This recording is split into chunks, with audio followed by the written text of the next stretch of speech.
आज हम संधि के भेदों में स्वर संधि के जो प्रथम भेद है दीर्घ स्वर संधि, दीर्घ स्वर संधि उसका हमने अध्ययन कर लिया है।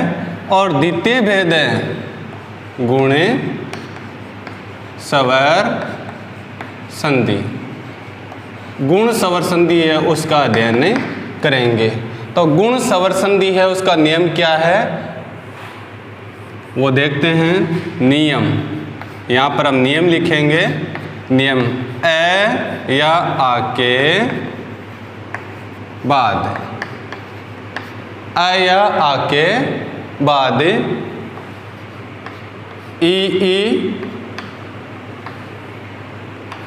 ऊ और री आने पर, री आने पर ई है उसका ए बन जाएगा, ऊ है उसका ओ बन जाएगा और री है उसका अर बन जाएगा। ये नियम है, ठीक है। ए आ के बाद ई ऊ री आने पर ई का ए, ऊ का ओ और री का अर बन जाता है, ठीक है। तो देखिए ए आ, तो इधर हमने लिखा है रमा और फिर इधर लिखा है ईस। तो इधर यहाँ पर आ है और इधर है ई, तो इसका क्या बन जाएगा ए।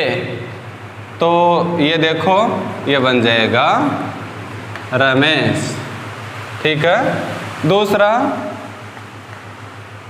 राम और ईश्वर, तो यहाँ पर ए है और यहाँ पर ई है, क्या बन जाएगा ए। तो ये होगा रामेश्वर। उसी प्रकार से ऊ इसके लिए महा और फिर उत्सव। तो देखो यहाँ पर आ है, यहाँ पर आया था ना ए आ के बाद में, तो आ है और यहाँ पर क्या है ओ। तो ए आ के बाद में ओ आने पर क्या बन जाता है ओ बन जाता है। ये क्या बनेगा ओ। तो महा और उत्सव, तो इसका ओ हो गया, तो क्या हो जाएगा महोत्सव, क्या बनेगा महोत्सव, है ना। और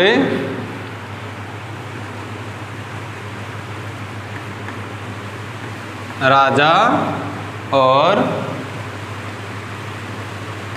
ऊर्जा, ये अगर हम कर देते हैं, ये दो शब्द है, इसमें आ है और यहाँ पर क्या है ऊ है। तो राजा और ऊर्जा, तो यहाँ पर आ है और यहाँ पर है ऊ, तो क्या बन जाएगा ओ। तो ये शब्द होगा राजोर्जा,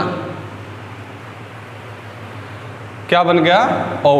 उसी हिसाब से तीसरा है री, तो ए आ के बाद में, तो ये है राजा, ठीक है। और फिर ये है ऋषि, तो ये यहाँ पर आ है और यहाँ पर री है।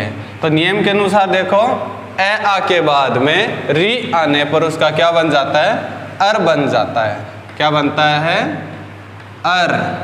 तो ये शब्द हो जाएगा राजर्षि। अर देखो अर का उच्चारण हो रहा है राजर्षि, ठीक है।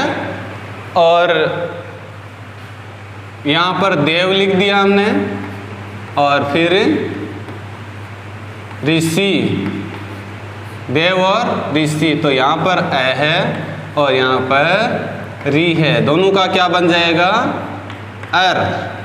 तो ये शब्द क्या होगा देवर्षि, क्या हो जाएगा देवर्षि।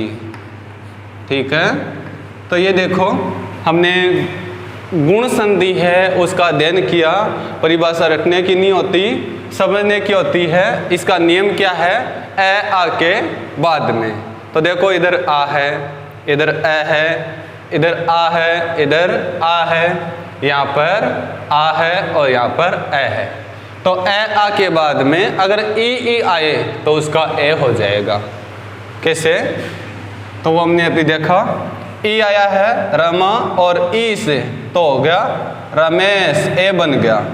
राम और ईश्वर तो ए बन गया रामेश्वर। ठीक है, ये तो पहला नियम आ गया। दूसरा, ए आ के बाद में उ आने पर उसका ओ हो जाता है, तो महा और उत्सव, तो ए आ के बाद में उ आ गया तो इसका ओ हो गया महोत्सव। यहाँ पर उ आया तो ओ बन गया राजोर्जा। ठीक है, और तीसरा नियम है ए आ के बाद में री आने पर अर बन जाएगा, तो आ है, ये ए है, और उसके बाद में री आया तो उसका अर हो गया राजा ऋषि राजर्षि, देव ऋषि देवर्षि। आप चाहे तो इसका स्क्रीनशॉट ले सकते हैं।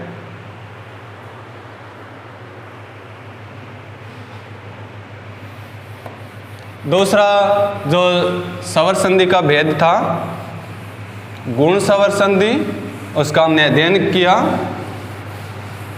5 भेद होते हैं, उसमें गुण स्वर संधि का हमने अध्ययन किया।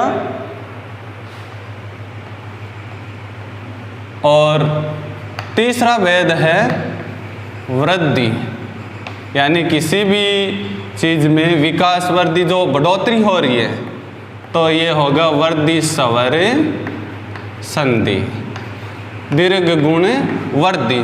तो वृद्धि स्वर संधि उसका नियम क्या है, तो ये भी बहुत ही आसान है। वृद्धि स्वर संधि का हम नियम अभी पढ़ेंगे कि ए और आ।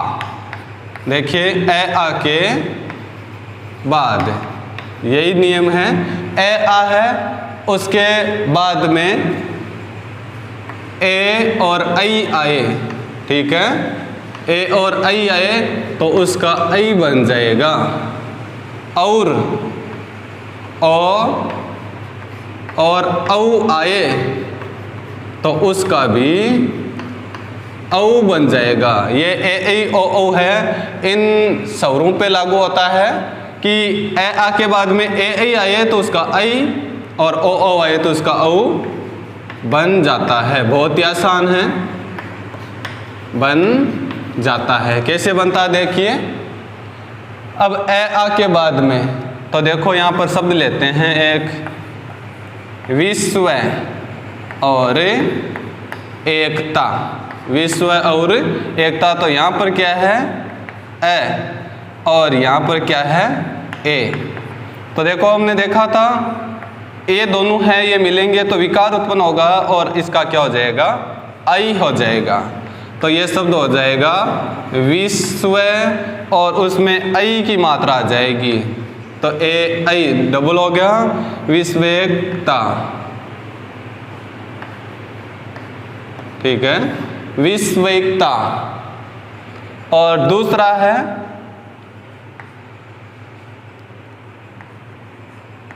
राजा और फिर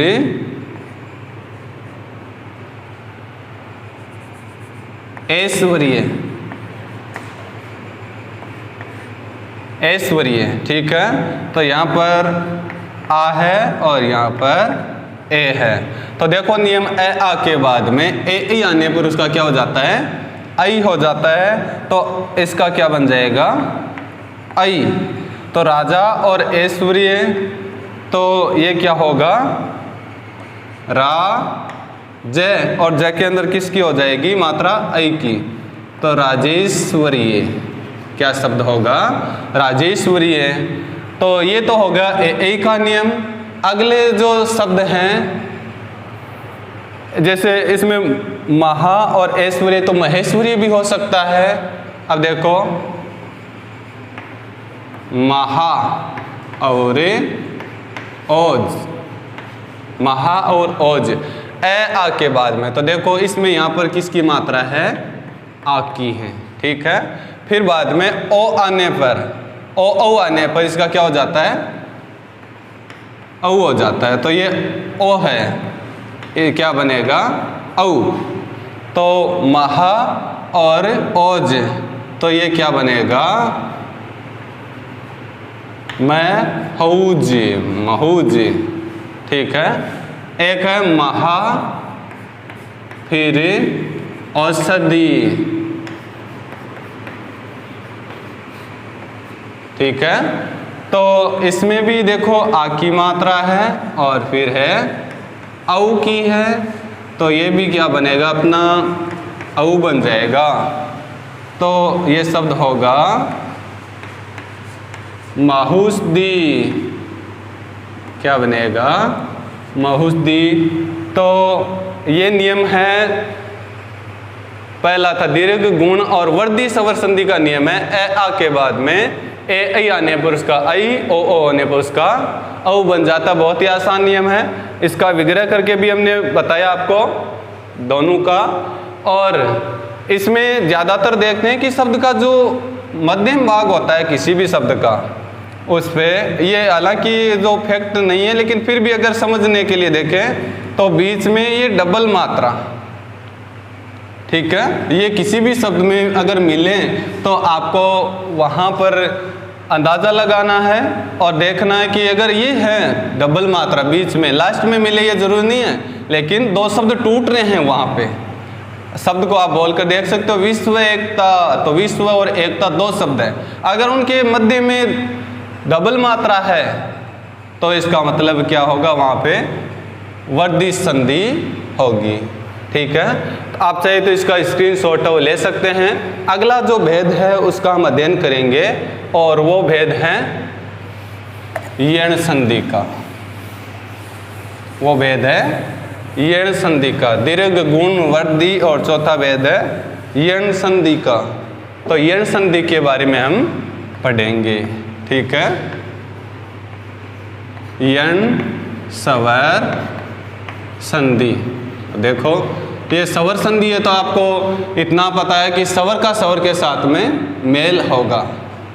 तो अब देखना, इधर नियम लिख रहा हूं, यहाँ पे मैं नियम ई दीर्घ और ह्रस्व रूप ई उ और उ, ह्रस्व और दीर्घ रूप व री, ई उ व री आने पर, ई उ व री आने पर, और उसके बाद में वह, उसके बाद क्या, असमान स्वर, असमान स्वर आने पर। असमान का मतलब ई है तो उसे ई नहीं होना चाहिए, दूसरा होना चाहिए। ठीक है, तो ई उ व री आने पर व उसके बाद असमान स्वर आने पर, ई है उसका ये, उ है उसका व, और री है उसका र बनने जाता है। कैसे बनता है, ये शब्दों का जो विच्छेद करके हम देखेंगे। ई उ व री के बाद असमान स्वर आने पर ई का ये, उ का व और री का र बन जाता है। अब देखिए ये वाला हम देखें तो देखो एक शब्द है अधि, इसका अध्ययन कर रहे हैं पहले ये का, और फिर होगा अक्ष। तो यहाँ पर देखो अधि के अंदर छोटी की मात्रा है और फिर यहाँ पर क्या है। तो देखो असमान स्वर है तो ई के बाद में असमान स्वर आने पर ई का क्या बन जाता है, ये बन जाता है। तो देखिए ए तो है ई है तो ये निकल गया तो आधा ढ बचा। ठीक है, और ई और ए मिलकर क्या बन गया, ये इसमें मिला और ये हो गया क्षय, तो ये हो गया अध्यक्ष। ठीक है, दूसरा इसके अंदर शब्द लेते हैं प्रति और फिर एक। तो देखो प्रति के अंदर ई की मात्रा है और इसके अंदर एक की मात्रा है। तो आपको बताया गया है कि ई के बाद में कोई असमान स्वर आए तो ई का क्या बन जाता है, ये बन जाता है। तो ये हो जाएगा प्रति और एक। तो देखो प्रत्येक बन जाएगा, क्या बनेगा, प्रत्येक। अब दूसरा व का नियम देखते हैं। तो व के अंदर एक शब्द है अनु। अभी हमने देखा था ना उ के बाद में, ठीक है। तो अनु और फिर हो जाएगा ऐसन, ठीक है। तो उ के बाद में असमान स्वर आने पर इसका क्या बन जाएगा, वह बन जाएगा। तो यहाँ पर उ है और यहाँ पर ए है, तो दोनों का क्या बन जाएगा, वह बन जाएगा। तो इसका शब्द कैसे बनेगा, ए तो आएगा, ठीक है। न है, इसमें से उ की मात्रा निकल गई तो न रह गया आधा, और ये है वह, उसमें ये मिल जाएगा। तो ये क्या हो जाएगा, वे और फिर सन। तो ये शब्द हो गया अन्वेषण। क्या हो गया, अन्वेषण। और फिर अब देखो एक शब्द और सु, ठीक है। और फिर ये क्या है, आगत। अब सु के अंदर किसकी मात्रा, ओ की मात्रा है और फिर असमान स्वर आ गया, तो इसका क्या बनेगा, वह, ठीक है। तो सु में से ऊ निकल गया तो आधा स बचा, से फिर क्या, ये वह, इसमें आ की मात्रा होगी तो वाह और फिर गए और तय। तो ये देखो इसमें नियम आ गया। तीसरा देखो पितृ और फिर आदेश, ठीक है। तो ये है पितृ, इसके अंदर री है और फिर असमान स्वर है आ, आदेश, ठीक है। तो इसमें पितृ और आदेश, यह री है और ये है आ, तो ये र बन जाता है। तो ये होगा पित्रा देश। तो देखिए हमने जो स्वर संधि के दीर्घ, गुण, वर्दी और यण 4 भेदों का अध्ययन किया है। अगला जो भेद है अयाधि संधि का, वो अगले वीडियो के अंदर हम देखेंगे। आज के लिए बस इतना ही।